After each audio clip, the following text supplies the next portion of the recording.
Bang Bro, apakah ini pertemuan Kumham mengumpulkan ini dalam rangka Mm-mm. ada bahasa dulu kan di Pak Dirjen bilang nanti UKAN akan diambil pemerintah nih isunya kan seperti itu. Apa ada kaitannya ke sana? Atau tidak ada kaitannya sama sekali dalam hal ini memang terkait dengan ya kalau saya baca sih di Undang-Undang 30 2014 itu memang pemerintah punya kewenangan untuk menyelenggarakan pelayanan publik dan itu harus berjalan. Kalau terhambat dia akan melakukan sesuatu. Apakah ada kaitannya dengan yang isu-isu UKAN mau diambil alih? Enggak lah ya, enggak. Justru UKN itu kan harusnya diselenggarakan dengan benar ya. Dan untuk menyelenggarakan UKN itu harusnya penyelenggaranya juga sudah apa sudah tidak ada masalah gitu, sudah sah gitu kan. Sahnya penyelenggara itu eh, tentu dia sudah mendapatkan SK ya kan dari kementerian ya sama lah seperti PT ya kan apa PT-nya kalau SK-nya belum keluar, nah terus sudah bisa menjalankan aktivitasnya kan, kan belum. Jadi mekanisme itu kan tentu harus dipenuhi. Nah pemerintah kalau saya lihat ya kementerian nggak ada niat untuk mengambil alih UKM nggak. Bang Bro, tadi kan bilang ini untuk menyelamatkan calon notaris. Sedangkan kekisruhan ini kan ya yang kita tahu sejak 2021 dimulainya bla bla bla bla bla sampai saat ini nggak kunjung menuju pintu penyelesaian. Nah pertanyaan saya nih ini mudah-mudahan sih teman-teman ALB pada nonton nih. Nah ini kan ada bahasa juga di surat edaran itu menghitungnya Agustus 2023 2022 atau 2023 saya lupa itu tidak perlu apa gimana terus yang ke depan bagaimana itu maksudnya gimana sih Bang Bro? Nah yang ada nggak Jadi dibahas nggak itu masalah itu di pertemuan ini? ya ini kan kaitannya dengan calon notaris. Jadi bagi calon-calon notaris sebelum Agustus tahun 2023, ya saya ulangi, calon notaris yang sebelum Agustus 2023 telah ikut UKM, ya. Nah, itu tidak dipermasalahkan. Jadi sudah memenuhi persyaratan, silahkan mencari formasi, ya. Kemudian ya sesuai dengan mekanismenya, ya, di mana formasinya, isi data-datanya. Nah, kemudian kalau di situ bisa terbuka, nah SK-nya pun di print sendiri seperti SK PT, yayasan, perkumpulan. Dari mana saja SK-nya? Kalau dulu kan SK-nya mesti diambil kan ke kementerian. Ini enggak, dari mana itu bisa di print. Nah, jadi itu yang sebelum Agustus 2023.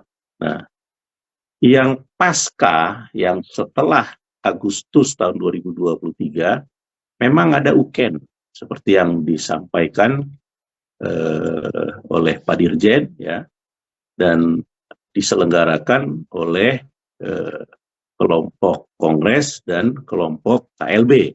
Ya, saya nggak apa eh, rasanya sih seperti itu gitu ya. Nah, itu tidak diakui. Kenapa tidak diakui? Ya, karena legalitasnya mereka kan belum ada, kan belum bisa.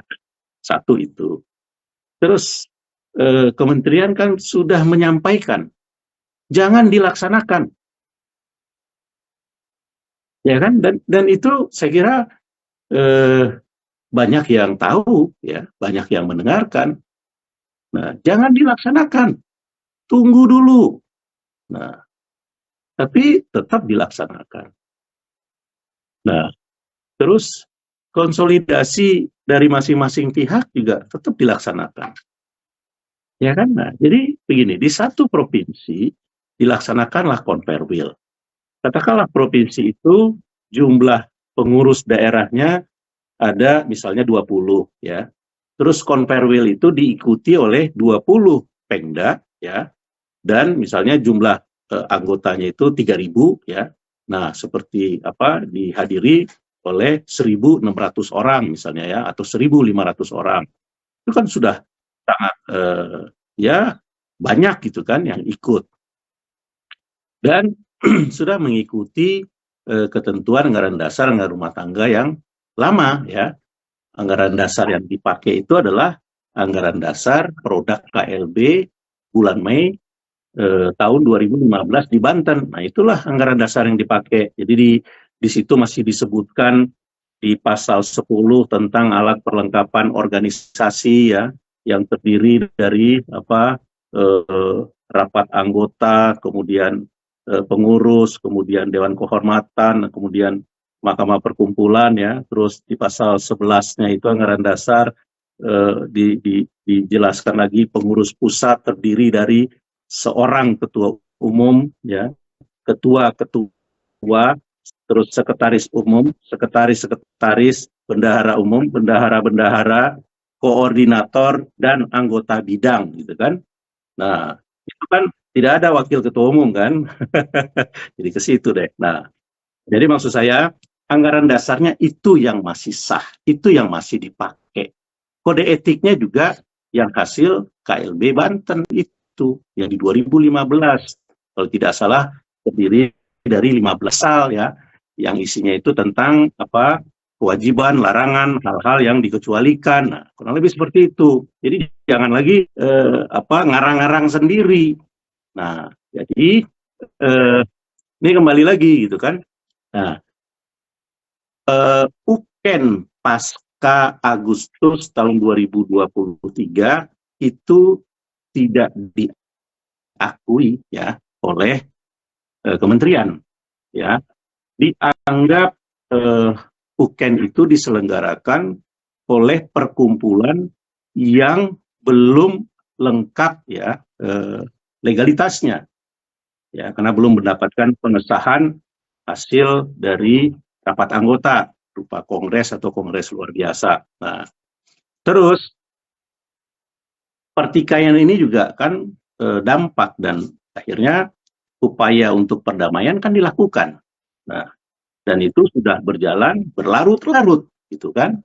Nah, terus mereka tetap konsolidasi. Nah, kembali lagi satu provinsi melaksanakan konverwil seperti yang tadi saya sebutkan, dihadiri oleh semua Pengda, mayoritas para anggota ikut. Nah, terus dilantik oleh katakanlah misalnya oleh produknya Kongres ya. Nah, atau oleh produknya KLB.